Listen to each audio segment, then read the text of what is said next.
Bismillahirrahmanirrahim. Assalamualaikum warahmatullahi wabarakatuh.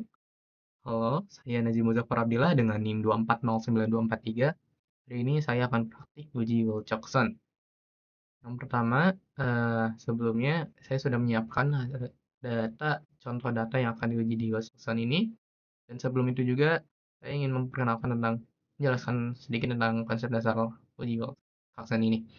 Yang pertama, uji Wilcoxon bertujuan untuk mengetahui ada tidaknya perbedaan rata-rata dua sampel yang saling berpasangan. Yang kedua, data penelitian yang digunakan dalam uji Wilcoxon idealnya adalah data berskala ordinal atau interval.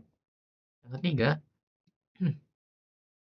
uji Wilcoxon merupakan bagian dari statistik non parametrik, maka dalam uji Wilcoxon tidak diperlukan data penelitian yang berdistribusi normal.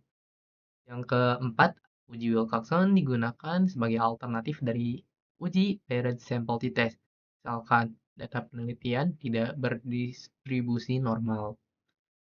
Oke, kita langsung saja. Yang pertama itu kita uji apakah data yang saya tampilkan ini berdistribusi normal ataukah tidak. Oke, akan saya copy dulu pertama-tama. Kita pergi ke bagian sini.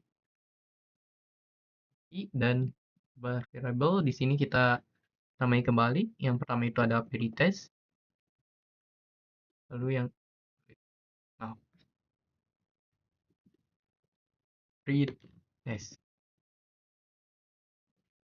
Lalu yang kedua ada post test. Lalu angka desimalnya kita ubah jadi 0 saja.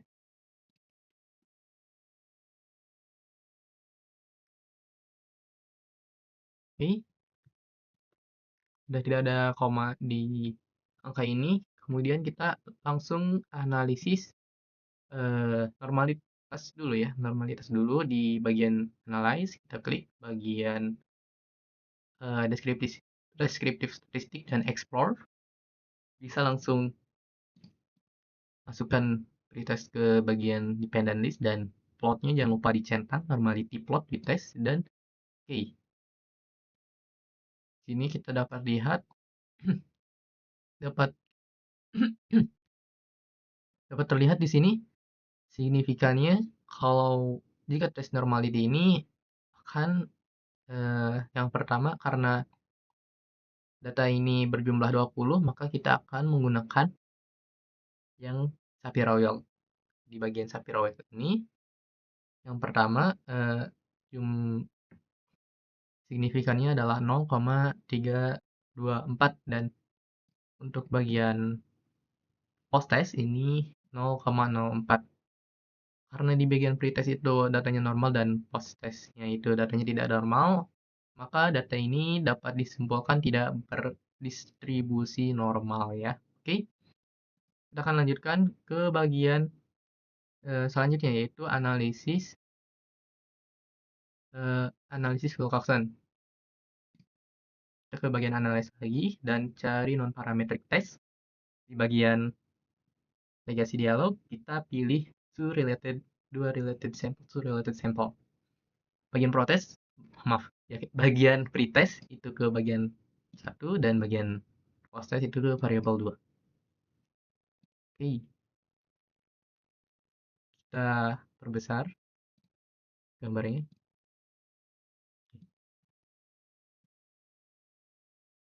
Sini kita akan fokus ke bagian yang pertama. Di sini bagaimana kita interpretasi output range. Yang pertama itu negatif rank untuk melihat penurunan dari pretest ke post test dan positif rank untuk melihat peningkatan pretest ke post test. Dan price nilai kesamaan nilai pretest dan post test. Bisa dilihat di sini bagian negatif atau bagian untuk melihat penurunan dari pretest ke post test itu tidak ada ya. Dari 20 data yang tadi kita ambil dan bagian positive rank ini ada terlihat peningkatan dari pretest ke post test. Ke 20 anggota ini terlihat ada peningkatan pretest dan post testnya. Oke. Selanjutnya itu di bagian tes statistik. yaitu dasar pengambilan keputusan. Ini adalah tes yang menentukan apakah hipotesis kita benar atau salah. Jadi misalkan hipotesisnya ini adalah ada pengaruh penggunaan metode pembelajaran kelompok terhadap hasil belajar biologi pada siswa kelas 11B.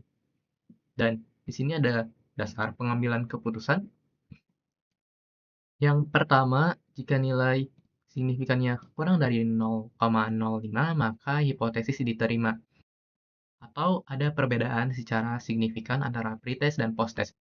Yang kedua, jika nilai signifikansinya di atas 0,05, maka hipotesisnya ditolak atau tidak ada perbedaan secara signifikan antara pretest dan posttest.